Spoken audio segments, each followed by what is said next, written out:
مجھے بتائیے درویش، میں نے کہا، آپ جیسے شخص کو کیا بات بغداد کھینچ لے آئی؟ میں ان کا جواب سننے کا مشتاق مگر عجیب طور پر خائف بھی تھا۔ میں نے احتراماً کہا، آپ کوئی غیر معمولی آدمی لگتے ہیں، مجھے بتائیے میں آپ کے لیے کیا کر سکتا ہوں؟ شمس تبریز نے آہستگی سے جواب دیا، مجھے نہیں معلوم۔ در حقیقت مجھے امید تھی کہ آپ مجھے یہ بتائیں گے کہ آپ کیا کر سکتے ہیں۔ میں نے الجھ کر پوچھا، آپ کا کیا مطلب ہے؟ شمس نے توقف کیا اور پھر یوں گویا ہوئے، ایک اصول کے مطابق آپ کائنات میں ہر کسی اور ہر شے کے ذریعے خدا کی معرفت حاصل کر سکتے ہیں، کیونکہ خدا کسی مسجد، سیناگوگ یا چرچ میں محدود نہیں۔ لیکن اگر آپ پھر بھی جاننا چاہتے ہیں کہ اس کا ٹھکانہ کہاں ہے، تو اس کی تلاش صرف ایک جگہ کی جا سکتی ہے، سچے عاشق کے دل میں۔ ایسا کوئی نہیں جو اس کو دیکھنے کے بعد زندہ رہا ہو، بالکل جیسے ایسا کوئی نہیں جو اسے دیکھنے کے بعد مر گیا ہو۔ جو کوئی اسے تلاش کر لے گا ہمیشہ اس کے ساتھ رہے گا۔ مدھم ٹمٹماتی روشنی میں شمس تبریز زیادہ قداور دکھائی دیے۔ ان کے بے ترتیب بال لہروں کی صورت میں ان کے شانوں پر گرے ہوئے تھے۔ پھر وہ گویا ہوئے، لیکن علم کسی پرانے گلدان کی تہ میں پڑے کھاری پانی کی طرح ہے، یہاں تک کہ وہ کہیں بہنے لگے۔ برسوں میں خدا سے کسی رفیق کے لیے دعا کرتا رہا ہوں تاکہ اپنے اندر جمع علم اس کے ساتھ بانٹ سکوں۔ آخر مجھے سمرقند میں القاء ہوا۔ مجھے بتایا گیا کہ میں اپنی تقدیر کی تکمیل کے لیے بغداد جاؤں۔ میں سمجھتا ہوں کہ آپ میرے رفیق کا نام اور اس کا پتہ جانتے ہیں اور مجھے بتائیں گے، اگر اب نہیں تو بعد میں۔ باہر رات اتر چکی تھی، چاندنی کی کرنیں کھلی کھڑکیوں سے اندر آ رہی تھی۔ میں بڑبڑایا، مجھے نہیں معلوم کہ آپ مجھ سے کس قسم کا جواب چاہتے ہیں، لیکن اگر مجھے کسی معلومات کا انکشاف کرنا ہے تو میں جانتا ہوں کہ یہ مقررہ وقت پر ہو جائے گا۔ تب تک آپ یہاں ہمارے پاس ٹھہر سکتے ہیں، ہمیں مہمان نوازی کا شرف دیں۔ بغداد، 26 جنوری 1243۔ 9 مہینے گزر چکے ہیں اور وہ اب بھی ہمارے ہمراہ ہیں۔ شروع میں مجھے ان سے توقع تھی کہ وہ کسی بھی لمحے اٹھ کر چل دیں گے۔ سختی سے منظم زندگی سے ان کا گریز اسی قدر واضح طور پر نمایاں تھا۔ میں دیکھ سکتا تھا کہ مقررہ وقت پر سونا اور جاگنا، پابندی سے معمول کا کھانا کھانا اور باقی سب کی طرح ایک ہی معمول کا پابند ہونا انہیں بے انتہا بیزار کیے دے رہا تھا۔ اس کے باوجود اپنے رفیق کی تلاش کی لگن خلوت نشینی کی ضرورت سے بڑھ کر تھی۔ شمس تبریز کو پوری شدت سے یقین تھا کہ کسی روز میں اس تمام معلومات کے ساتھ ان کے پاس پہنچوں گا جس کی انہیں ضرورت تھی، اور انہیں بتاؤں گا کہ وہ کہاں جائیں اور کسے تلاش کریں۔ اسی یقین کے ساتھ وہ رکے رہے۔ لیکن پھر سرما آ گیا اور موسم سرما کے ساتھ دور دراز سے ایک پیغمبر ایک مراسلہ لیے چلا آیا، اور اس خط نے سب کچھ بدل کر رکھ دیا۔ مکتوب: کیسری سے بغداد، فروری 1243۔ بسم اللہ الرحمن الرحیم۔ میرے محترم بابا زمان، السلام علیکم ورحمۃ اللہ۔ ہم ایک دوسرے سے ملاقات کیے ایک عرصہ بیت چکا ہے، اور مجھے امید ہے کہ میرا خط آپ کو بخیر و عافیت پائے گا۔ بغداد کے مضافات میں آپ نے جو خانقاہ تعمیر کی ہے، اس کے متعلق میں نے بہت سی قابل تعریف باتیں سنی ہیں کہ آپ درویشوں کو علم و حکمت اور حب الہی کی تعلیم دیتے ہیں۔ میں یہ خط آپ کو رازدارانہ طور پر لکھ رہا ہوں تاکہ آپ کو ایک ایسی بات میں شریک کر سکوں جو میرے دماغ پر سوار ہے۔ کونیا میں ایک ایسے عالم رہتے ہیں جن کا ذکر آپ نے شاید سنا ہو یا نہیں۔ ان کا نام مولانا جلال الدین رومی ہے، مگر اکثر انہیں صرف رومی کے نام سے ہی پہچانا جاتا ہے۔ مجھے ان سے ملاقات کی مسرت حاصل ہوئی، اور صرف یہی نہیں بلکہ ان کے ساتھ تعلیم کا موقع بھی ملا، پہلے ان کے استاد کے طور پر، پھر ان کے والد کی وفات کے بعد ان کے شیخ و مرشد کے طور پر، اور اب برسوں بعد ان کے طالب علم کے طور پر۔ ہاں میرے دوست، میں اپنے شاگرد کا شاگرد بن گیا۔ وہ اس قدر باصلاحیت اور دانش مند ہیں کہ ایک مقام کے بعد جب تعلیم دینے کو میرے پاس کچھ نہ رہا تو میں نے اس کے بجائے ان سے تعلیم لینا شروع کر دی۔ ان کے والد بھی ایک روشن فکر عالم تھے، لیکن رومی میں وہ خصوصیت ہے جو کم ہی علماء میں ہوتی ہے، مذہب کی چھال کے اندر گہرائی میں اترنا اور اس کے مرکز سے وہ گوہر نکال لانا جو آفاقی اور ابدی ہو۔ آپ جانتے ہیں، اس قدر حیرت انگیز، غیر معمولی اور بلا شبہ کامیاب ہونے کے باوجود مولانا رومی نے خود کئی مرتبہ مجھے شریک راز کیا ہے کہ باطنی طور پر وہ خود کو غیر مطمئن محسوس کرتے ہیں. ان کی زندگی میں کسی شے کی کمی ہے، ایک خلا جسے ان کا خاندان نہ ہی شاگرد پر کر سکتے ہیں.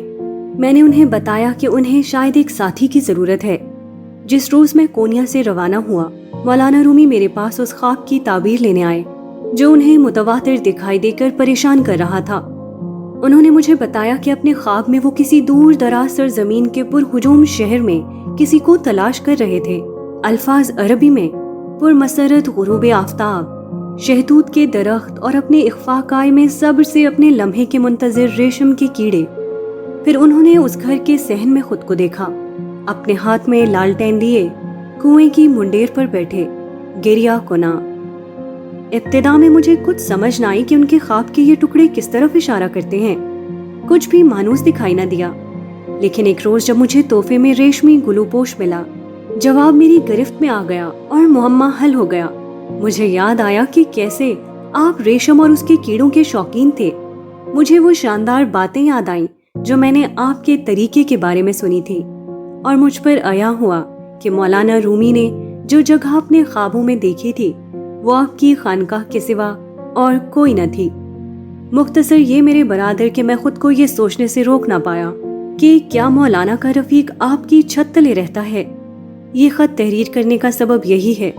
میں نہیں جانتا کہ آپ کی خانقاہ میں ایسا کوئی آدمی ہے یا نہیں، لیکن اگر ہے تو میں اسے اس کے منتظر مقدر سے مطلع کرنے کی ذمہ داری آپ پر چھوڑتا ہوں. اگر میں اور آپ دو دریاؤں کے ملنے اور حب الہی کے سمندر کی طرف ایک ہو کر بہنے میں کوئی لمحہ بھر کا بھی کردار ادا کر سکتے ہیں، اور اگر ہم خدا کے دو اچھے دوستوں کے ملنے میں مدد کر سکتے ہیں، تو میں خود کو فیضیاب لوگوں میں شمار کروں گا. تاہم آپ کو ایک بات کا خیال رکھنے کی ضرورت ہوگی. مولانا رومی ایک بارسوخ شخصیت ہو سکتے ہیں جن کی بہت سے لوگ تعریف و احترام کرتے ہیں، مگر اس کا یہ مطلب نہیں کہ ان کا کوئی ناقد نہیں. ان پر تنقید کرنے والے بھی کئی لوگ ہیں، اور ایسی رقابتیں سامنے آ سکتی ہیں جو ہماری سمجھ اور فہم سے باہر ہوں. اپنے رفیق کے لیے ان کی محبت پر ان کے خاندانی اور قریبی حلقے میں مسئلے اٹھ سکتے ہیں. یہ سب مولانا رومی کے رفیق کو کسی ممکنہ خطرے میں ڈال سکتا ہے. دوسرے الفاظ میں میرے برادر، آپ جس شخص کو کونیا روانہ کریں گے ہو سکتا ہے وہ کبھی واپس نہ لوٹ پائے. اس لیے اس فیصلے پر پہنچنے سے پہلے کہ اس خط کو مولانا کے رفیق پر کیسے ظاہر کریں، میں چاہوں گا کہ آپ اس معاملے پر خوب غور کر لیں. آپ کو ایک مشکل صورتحال سے دوچار کرنے پر مجھے افسوس ہے، لیکن جیسا کہ ہم دونوں جانتے ہیں، خدا ہم پر اس سے زیادہ بوجھ نہیں ڈالتا جو ہم برداشت نہ کر سکیں. میں آپ کے جواب کا منتظر ہوں، اور بھروسہ رکھیے جو بھی نتیجہ ہوا آپ درست سمت میں درست قدم ہی اٹھائیں گے. خدا کرے آپ اور آپ کے درویش سدا ایمان کی روشنی میں منور رہیں. استاد سید برہان الدین. شمس تبریز، بغداد، 18 ستمبر 1243. برف کی لٹکتی کلموں اور برفاب سفید راستوں سے آگے دور کہیں ایک پیمبر نمودار ہوا. اس پر درویشوں میں ہلچل سی ہوئی جو جانتے تھے کہ سال کے اس وقت میں مہمان گرمیوں کے میٹھے انگور سے بھی زیادہ کامیاب تھے.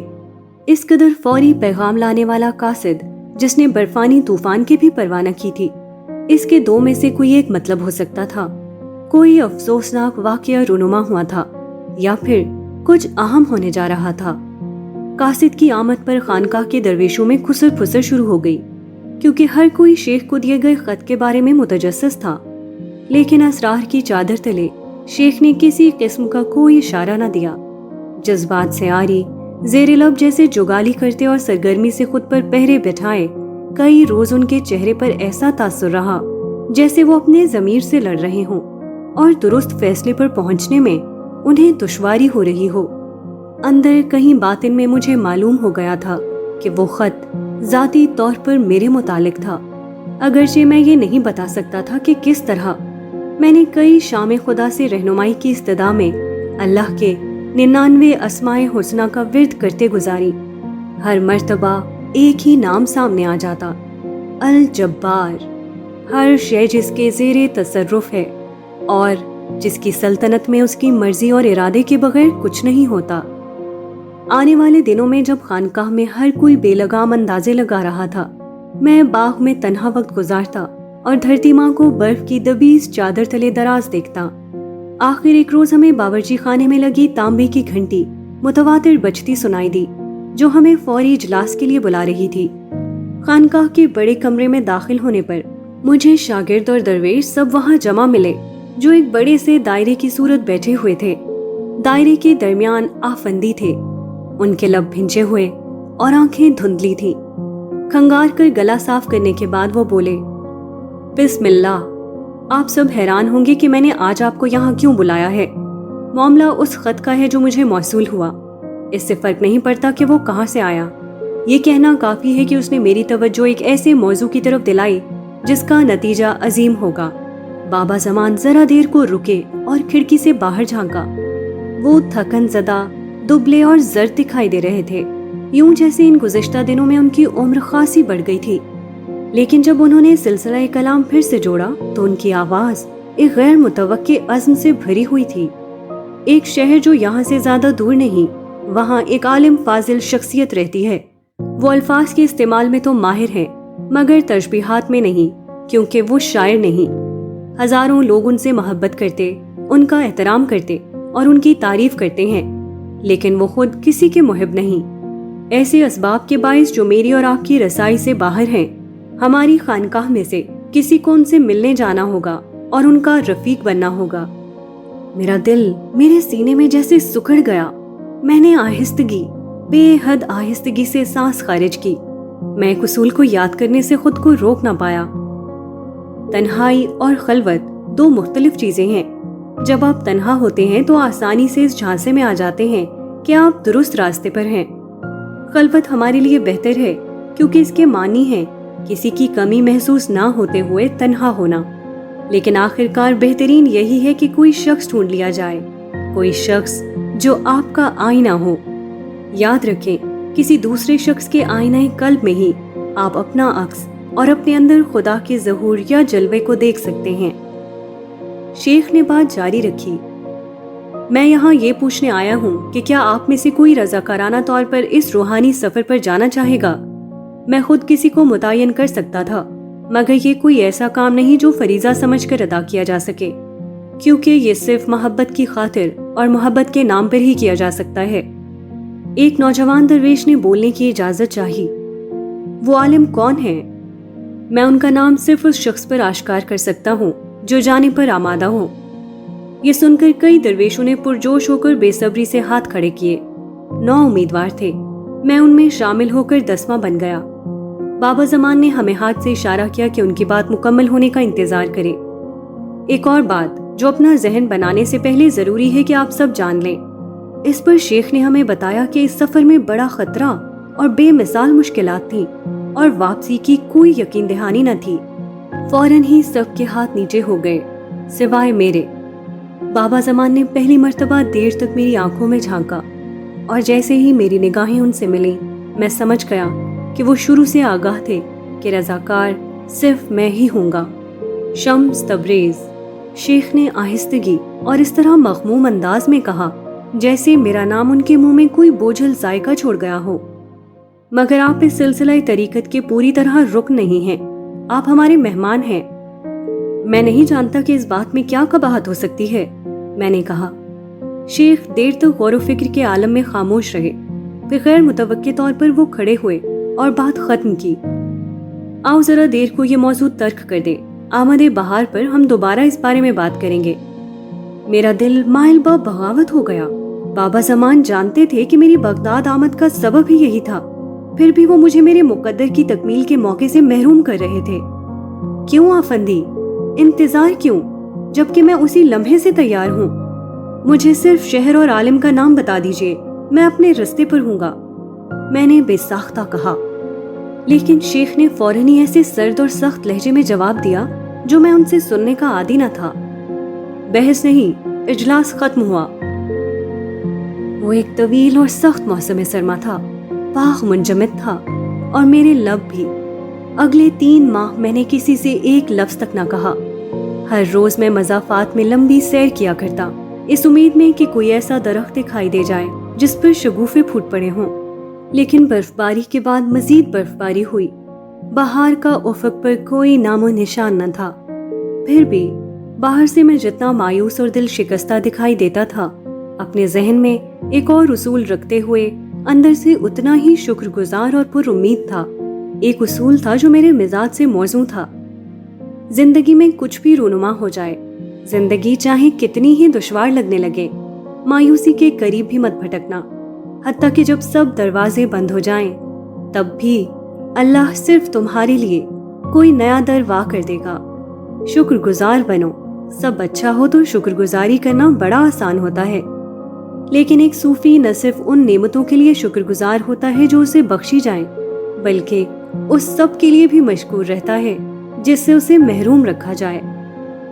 پھر ایک صبح آخر کار مجھے برف کی پرتوں تلے سے پھوٹتا کسی شیریں نغمے جیسا پرمسرت ایک خیرہ کن رنگ کا نظارہ دکھائی دیا۔ وہ ننھے ننھے کاسنی پھولوں سے بھری گھاس کی جھاڑی تھی۔ میرا دل مسرت سے معمور ہو گیا۔ خانقاہ واپس آتے ہوئے مجھے سنہری بالوں والا نو مرید ملا اور میں نے خوشی خوشی اسے سلام کیا۔ وہ مجھے اپنی ترش رو خاموشی میں گم دیکھنے کا اس قدر عادی ہو چکا تھا کہ اس کا منہ کھلا رہ گیا۔ مسکراؤ لڑکے، میں چلایا، دیکھتے نہیں بہار آ گئی ہے۔ اس روز کے بعد قدرتی مناظر حیران کن تیزی سے بدلنے لگے۔ برف پگھلی، درختوں پر شگوفے پھوٹے، چڑیاں اور گانے والی چڑیاں لوٹ آئیں، اور زیادہ دیر نہ گزری کہ فضا ایک ہلکی سی خوشبو سے معطر ہو گئی۔ ایک صبح ہمیں پھر سے تانبے کی گھنٹی بجتی سنائی دی۔ اس مرتبہ بڑے کمرے میں پہنچنے والا پہلا شخص میں تھا۔ ایک بار پھر ہم شیخ کے گرد ایک بڑے دائرے کی صورت میں بیٹھ گئے اور انہیں اس ممتاز مسلمان عالم کے بارے میں باتیں کرتے سنا جو سب کچھ جانتے تھے ماں سوائے داغ محبت کے۔ ایک بار پھر میرے سوا کسی نے خدمات پیش نہ کی۔ میں دیکھتا ہوں کہ صرف شمس تبریز ہی نے خدمات پیش کی ہیں، بابا زمان نے اعلان کیا۔ ان کی آواز کا آہنگ بلند ہو رہا تھا اور پھر بھی وہ ہوا کی سرسراہٹ جیسی تھی۔ لیکن فیصلے پر پہنچنے سے پہلے میں موسم خزاں کا انتظار کروں گا۔ میں ہکا بکا رہ گیا۔ جو کچھ ہو رہا تھا میں اس کا یقین نہ کر پایا۔ التوا کے 3 طویل مہینوں کے بعد میں تھا روانہ ہونے کو تیار، اور شیخ مجھے اگلے مزید 6 ماہ سفر ملتوی کرنے کا کہہ رہے تھے۔ ڈوبتے دل کے ساتھ میں نے احتجاج کیا، شکایت کی اور شیخ سے التجا کی کہ مجھے شہر اور عالم کا نام بتا دے، مگر ایک بار پھر انہوں نے انکار کر دیا۔ تاہم اس مرتبہ مجھے معلوم تھا کہ انتظار آسان ہوگا، کیونکہ مزید تاخیر نہ کی جا سکتی تھی۔ سرما سے بہار تک ثابت قدم رہنے کے بعد میں بہار سے خزاں تک اپنی آتش پر قابو رکھ ہی سکتا تھا۔ بابا زمان کے انکار نے مجھے بدل نہ کیا، اگر کچھ کیا تو میرے جذبے کو فیروزاں اور عزم کو مزید توانا کر دیا تھا۔ ایک اور اصول کے مطابق صبر بے بسی سے برداشت کیے جانے کا نام نہیں۔ اس سے مراد ہے اتنی دور اندیشی کہ کسی عمل کے انجام پر بھروسہ کیا جائے۔ صبر سے کیا مراد ہے؟ اس کا مطلب ہے خار پر نگاہ کرتے پھول دکھائی دے، رات نظر میں ہو اور دکھائی صبح کا اجالا دے۔ بے صبری کا مطلب ہے کوتاہ بینی، یعنی کوئی شخص انجام کو دیکھنے کے قابل نہ ہو پائے۔ محبان الہی صبر کا دامن تھامے رکھتے ہیں، کیونکہ وہ خوب آگاہ ہوتے ہیں کہ ہلال کو ماہ کامل بننے کے لیے وقت درکار ہوتا ہے۔ موسم خزاں کے آغاز پر تانبے کی گھنٹی تیسری بار بج اٹھی۔ میں بلا عجلت اور پورے اعتماد سے آگے بڑھا، اس بھروسے کے ساتھ کہ اب معاملات بالآخر طے ہو جائیں گے۔ جب بابا زمان نے ایک بار پھر مجھے ہاتھ اٹھاتے دیکھا تو انہوں نے نگاہ چرائی، نہ موضوع بدلا۔ اس کے بجائے انہوں نے میری طرف دیکھ کر عزم سے اسبات میں سر ہلایا۔ ٹھیک ہے شمس، کوئی سوال نہیں کہ آپ ہی کوئی سفر پر روانہ ہونا چاہیے۔ کل صبح آپ اپنے راستے پر ہوں گے انشاءاللہ۔ میں نے شیخ کی دست بوسی کی۔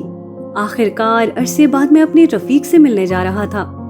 بابا زمان مجھے دیکھ کر گرم جوشی اور کسی گہری فکر میں مشغول مسکرائے، بالکل جس طرح کوئی باپ اپنے اکلوتے بیٹے کو میدان جنگ کی طرف روانہ کرتے مسکراتا ہے۔ پھر انہوں نے اپنے لمبے خاکی لبادے سے ایک مہر بند خط نکالا اور وہ مجھے تھمانے کے بعد خاموشی سے کمرے سے باہر نکل گئے۔ ہر کسی نے ان کی پیروی کی۔ میں کمرے میں تنہا رہ گیا۔ میں نے موم کی مہر کھولی۔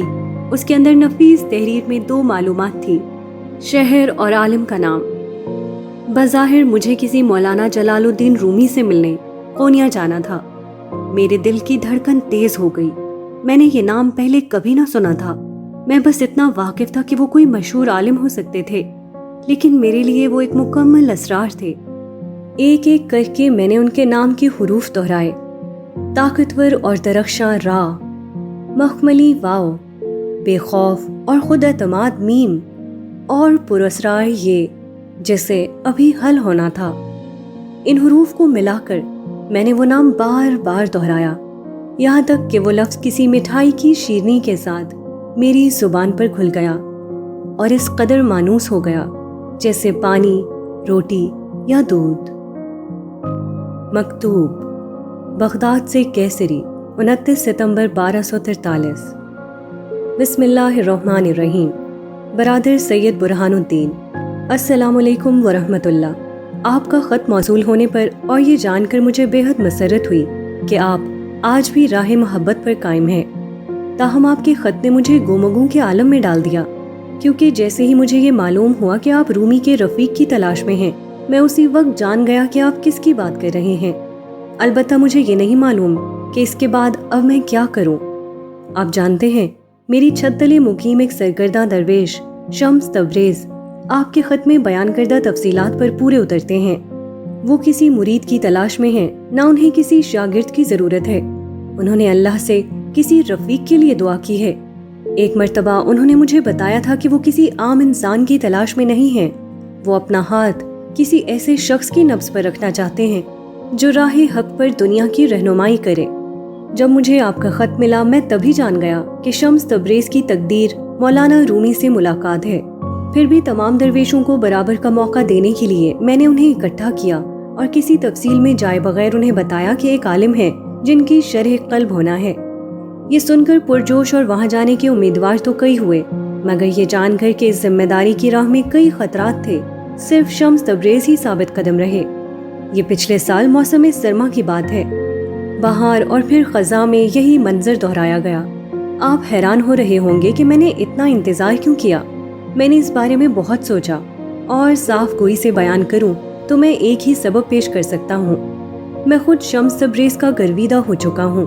مجھے یہ بات اذیت میں مبتلا کیے ہوئی تھی کہ میں انہیں کسی خطرناک سفر پر روانہ کر رہا ہوں۔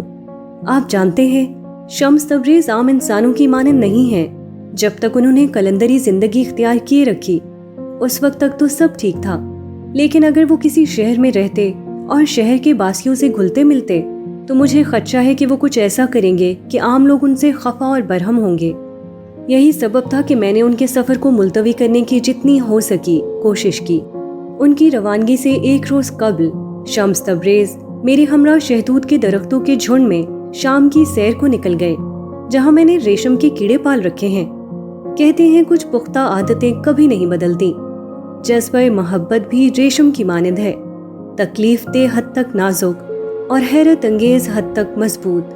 میں نے تبھی شمس تبریز کو بتایا کہ کیسے ریشم کا کیڑا اپنے کنویں سے باہر آتے ہوئے اسی ریشم کو برباد کر دیتا ہے جسے وہ تیار کرتا ہے۔ یہی وجہ ہے کہ کاشتکار کو ریشم کے کیڑے یا ریشم میں سے کسی ایک کا انتخاب کرنا ہوتا ہے۔ بیشتر اوقات وہ ریشم کو بچانے کے لیے کنویں میں موجود ریشم کے کیڑے کو مار دیتے ہیں۔ ایک ریشمی رومال بنانے میں ریشم کے ہزاروں کیڑوں کی زندگیاں صرف ہوتی ہیں۔ شام ڈھل رہی تھی، خنک ہوا چلنے لگی اور میں کپ کپا گیا۔ بڑھاپے میں سردی کچھ زیادہ محسوس ہوتی ہے، لیکن میں آگاہ تھا کہ میں سردی کے باعث نہیں کپ کپایا تھا۔ سبب یہ تھا کہ مجھے ادراک ہو گیا کہ وہ آخری مرتبہ تھی کہ شمس تبریز میرے باغ میں کھڑے تھے۔ ہم دوبارہ ایک دوسرے سے کبھی نہیں ملیں گے، اس دنیا میں تو نہیں۔ شمس تبریز بھی اس حقیقت کو محسوس کر چکے تھے، کیونکہ ان کی آنکھوں میں اب افسردگی تھی۔ اگلے روز پاؤں پھٹتے ہی شمس تبریز میری دست بوسی کے لیے آئے اور مجھ سے دعا چاہی۔ مجھے یہ دیکھ کر حیرت ہوئی کہ انہوں نے اپنے لمبے سیاہ بال اور داڑھی مونڈ لی تھی۔ اس کا سبب انہوں نے بتایا، نہ ہی میں نے پوچھا۔ روانگی سے قبل شمس تبریز نے کہا کہ اس داستان میں ان کا کردار ریشم کے کیڑے سے مشابہ تھا۔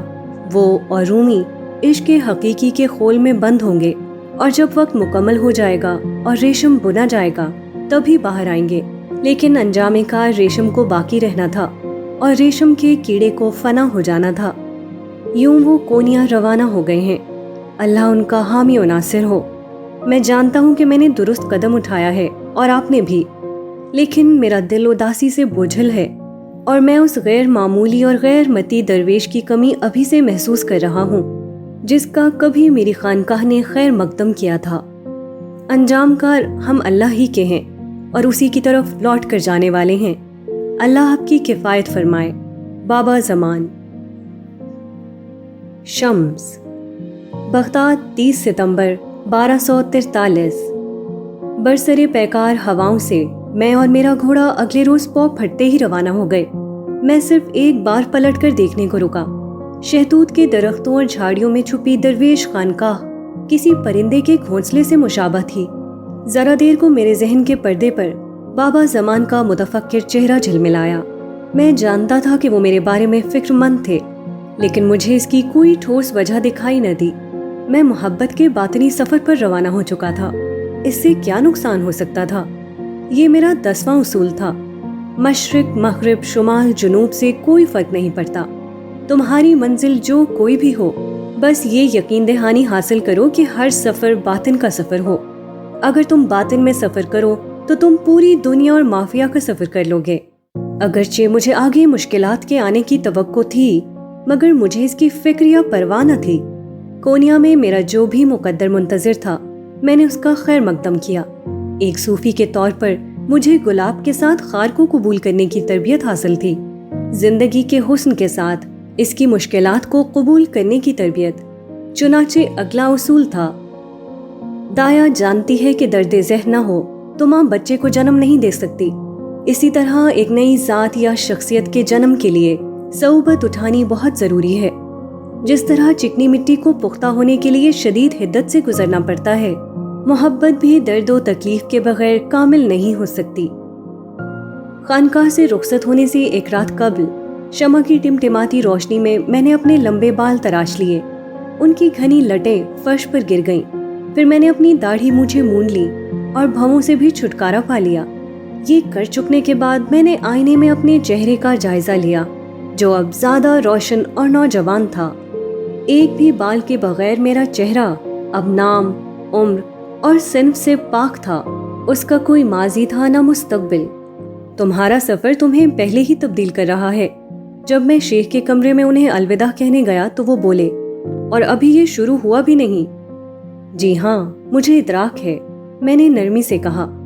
یہ بھی 40 اصولوں میں سے ایک ہے۔ محبت کی جستجو ہمیں بدل دیتی ہے۔ محبت کی جستجو کرنے والوں میں ایسا کوئی طالب یا جویا نہیں جو راہ عشق میں کندن نہ بنا ہو۔ جس لمحے آپ محبت کی جستجو کا آغاز کرتے ہیں، آپ کا ظاہر اور باطن بدلنا شروع ہو جاتا ہے۔ ہلکی سی مسکراہٹ کے ساتھ بابا زمان نے ایک مخملی ڈبیا نکالی اور میرے حوالے کر دی۔ اس کے اندر مجھے 3 چیزیں ملیں، ایک نقرئی آئینہ، ریشمی رومال اور کسی مرہم کی شیشی۔ یہ چیزیں سفر میں تمہاری مدد کریں گی۔ جب ضرورت ہو تو انہیں استعمال کر لینا۔ اگر کبھی تم اپنی ذات کے افتخار سے محروم ہوئے تو یہ آئینہ تمہیں اپنے باطن کا حسن دکھائے گا۔ اگر تمہاری شہرت داغدار ہوئی تو یہ رومال تمہیں یاد دلائے گا کہ تمہارا دل کس قدر خالص ہے۔ اور جہاں تک مرہم کی بات ہے، یہ تمہارے زخموں کو شفا دے گا، ظاہری اور باطنی دونوں زخموں کو۔ میں نے ہر شے کو سہلایا، ڈبیا بند کی اور بابا زمان کا شکریہ ادا کیا۔ پھر کہنے کو کچھ باقی نہ رہا تھا۔ جب پرندے چہکنا شروع ہوئے اور صبح کی اولین کرنوں میں شاخوں پر شبنم کے قطرے جھلملائے تو میں اپنے گھوڑے پر سوار ہو گیا، یہ جانے بغیر کہ کیا توقع رکھوں، مگر اس مقدر پر بھروسہ رکھتے ہوئے جو خدائے بزرگ و برتر نے میرے لیے تیار کر رکھا تھا۔ میں نے کونیا کی طرف اپنے سفر کا آغاز کیا۔